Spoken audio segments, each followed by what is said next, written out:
जयराम जी की क्या यही ज्योतिष है। इस कड़ी के 19वें भाग में आज मैं चर्चा करना चाहता हूँ। बाल्यकाल में मेरी गरीबी, मेरी दुर्दशा, मेरी दयनीय स्थिति ऐसी थी कि पढ़ता तो मैं वेदों को था, पढ़ता तो मैं शास्त्रों को था, पर मेरी मंजिल केवल धन थी।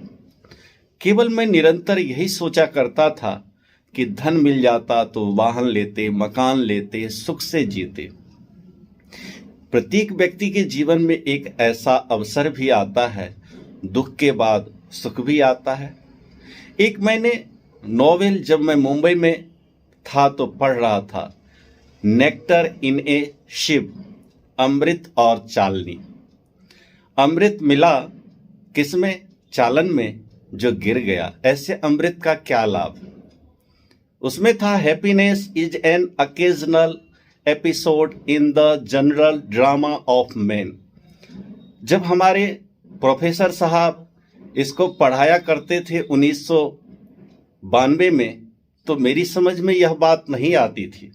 किंतु जब मैं प्रौढ़ हुआ, जब मेरे जीवन में बृहस्पति की दशा आई और जो मैंने सोचा था कि मैं नहीं पढ़ूंगा, एक बार फिर से मेरी शिक्षा शुरू हो गई स्थान मिलने के बाद, और मैं फिर से सरगम में लग गया, फिर से हारमोनियम सीखने लगा। तो ये इत्तेफाक की बात है और ईश्वर का आशीर्वाद भी है। बृहस्पति की दशा में जब शनि का अंतर आया, शनि मेरा भाग्य में है, इसलिए भाग्योदय तो होना था, चाहे नीचता से हो चाहे बढ़िया हो। शनि अगर नीच का हो तो नीचता से भाग्योदय होता है, और बढ़िया हो तो बढ़िया से भाग्योदय होता है। मध्यम हो तो प्रत्येक व्यक्ति के जीवन में मध्यम स्थिति से उन्नति होती है। मेरी कुंडली में शनि नीच का भाग्य क्षेत्र में बैठा है, इसलिए मैंने जीवन में अनुभव किया, पढ़ता तो मैं शास्त्रों को था, पढ़ता तो मैं वेदों को था, पर बिना गुरु की, बिना ईश्वर की अनुकंपा के व्यक्ति सही सोच कैसे रख सकता है। इसलिए मैंने सत्चंडी करी कि मुझे धन मिले। अगर परमात्मा की कृपा होती तो मैं धन के लिए क्यों करता, मैं स्वयं जगदम्बा की प्राप्ति के लिए ही क्यों नहीं करता। जबकि शास्त्र में लिखा हुआ है, जो व्यक्ति जिस प्रकार से कामना करेगा वैसे ही कामना की पूर्ति होती है। भगवान कहते हैं, पत्रम पुष्पम फलम तो यम मामेकम शरणम व्रजा। केवल तुम मेरी शरण में तो आ जाओ। परंतु मैंने एक चीज अनुभव की है, ज्योतिष में योग और हॉस्पिटल में रोग और भगवान का मंदिर में भोग, इसका महत्व तो वही व्यक्ति समझ सकता है। आपके जीवन में कुंडली में क्या योग है, आप कैसे समझ सकते हैं? ये तो कोई दक्ष आचार्य, गुरु, माता पिता के परामर्श के द्वारा ही समझा जा सकता है कि ज्योतिष में भले ही ग्रह सितारे बेहतर ना हो, लेकिन कोई एक ऐसा योग है जो आपको राजा भी बना देता है, कोई ऐसा योग है जो आपको रंक भी बना देता है।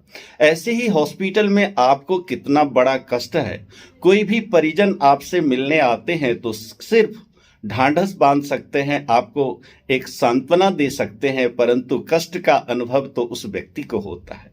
इसी प्रकार से भगवान का प्रसाद, मंदिर का जो भोग होता है, बड़ी दूर से आकर के लोग ललायित होते हैं कि भगवान का प्रसाद मिले। किंतु हम जैसे वेद पाठी लोग, हम जैसे संस्कृत के अनुयायी लोग उस परमात्मा के पास रहकर, उन वेदों को पढ़कर, उन शास्त्रों को पढ़कर कभी हृदय में यह बात नहीं आई कि परमात्मा क्या चीज है। जब ही तो मेरे जैसा व्यक्ति धन की ओर भागता है, सच्चंडी की ओर। एक कारण और भी है कि कहा है कि समय जात नहीं लागत बारा। समय के अनुसार व्यक्ति लाचार हो जाता है। हर जीव मां के गर्भ से तो सुंदर आते हैं और पृथ्वी पर आकर के माया में आविष्टित होकर वो बहक जाते हैं, या सही संगति नहीं मिलती है।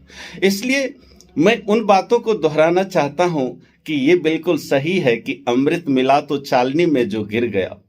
मैंने वेदों को पढ़ा, मैंने सत्चंडी करा धन के लिए, और माँ दुर्गा की कृपा से, माँ जगदम्बा की कृपा से धन का साधन भी बना। किंतु जब बृहस्पति में शनि का आवागमन हुआ और आपका भाग्य बढ़िया नहीं है, प्रभाव क्षेत्र मजबूत नहीं है, किसी गुरु की परम कृपा नहीं है, तो कष्ट होता है। सुनिए कैसे।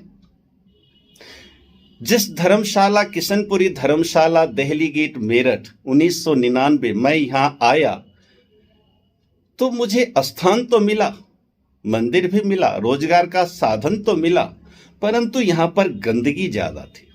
सभी बीड़ी पीते थे, सभी मदिरा इत्यादि का पान करते थे। यथावत स्थिति सदियों तक रही।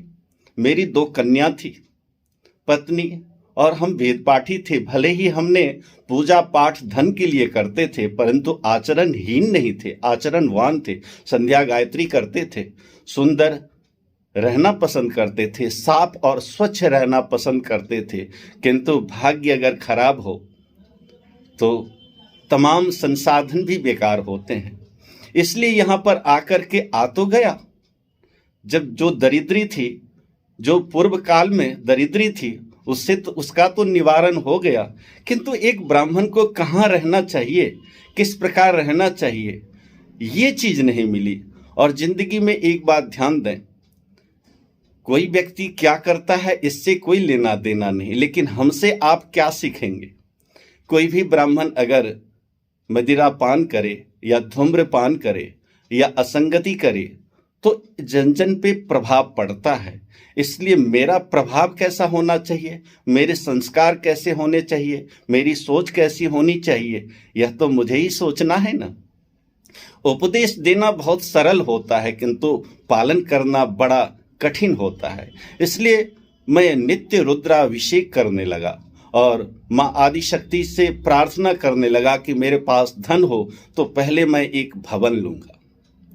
परंतु जैसा कहते हैं, गांव से चलकर आया था, शहर आया था, ना कोई परिजन, न कोई, शास्त्रकार भी लिखते हैं ना, न तातो न माता न बंधुर न दाता। एक मेरे जानने वाले जजमान थे मेरठ में ही, देवी नगर में, प्रकाश बंसल। उनके सानिध्य से मैं एक मकान लेने जैसी व्यवस्था थी मेरे पास, 60-65 हजार की, 2001-2 की बात कर रहा हूं। तो मैं चाह रहा था कि कोई निवास स्थान ठीक सा मिल जाए, छोटा हो, स्वच्छ हो, सुंदर हो। उनके सहायता से मैं पहुंचा एक मकान, इंदिरा नगर, ब्रह्मपुरी, मेरठ। जब मैं वहां पहुंचा तो जजमान मेरे इतने अच्छे कि मुझे मकान न दिला करके एक बगल में एक प्लॉट पड़ा था, सपने दिखाने लगे कि ये धर्मशाला बनाएंगे, ये करेंगे, हम रहेंगे, आप रहेंगे। एक मेरठ के उस समय में रोहतास भैया, कांग्रेस के युवा अध्यक्ष, उनसे उनका संपर्क हुआ। उनके जीजा जी की वो जमीन थी और 20,000 रुपये उन्होंने, 10,000 मेरे, 10,000 अपने, उनको उन्होंने दिया कि ये जमीन मुझे 200 गज आप अपने जीजा से दिलवा देना। मुझे नहीं पता, जमीन तो मुझे मिली नहीं। बदले में रोहतास भैया ने एक दिन उन्हें 2 थप्पड़ मारे और मैं देखता ही रह गया। वो 20,000 रुपये भी मेरे चले गए और मकान नहीं मिला। ये इसलिए हुआ क्योंकि जब भाग्य खराब हो, जब प्रभाव क्षेत्र मजबूत नहीं हो, फिर भी मैं हार नहीं माना। 20,000 रुपये तो मेरे चले गए 2001-2 के मध्य में। फिर भी मेरी इच्छा थी कि मैं जैसी जगह पे रहता हूँ, मैं अपने बच्चों को सही दीक्षा दूं, सही शिक्षा दूं और सही जगह रखूं, क्योंकि यहाँ का रहन सहन अच्छा नहीं था। बहुत दिक्कत मेरे बच्चों को होती थी। यद्यपि धन का साधन तो था, परंतु एक सही संस्कार और सही आचार विचार न हो तो जीवन बेकार हो जाता है। फिर पैसे जोड़ने की कोशिश की 2002 के एंड में आकर के। अब मेरे पास 1.25 लाख रुपए हो गए। अब हम चाह रहे थे कि एक भवन मिले। एक मेरे और मित्र मिले, उनके सानिध्य से, वो भी मेरे ऐसे ही मित्र थे, क्योंकि अपना कोई जन्मजात तो कोई संबंधी रहा नहीं जो मेरी मदद करता।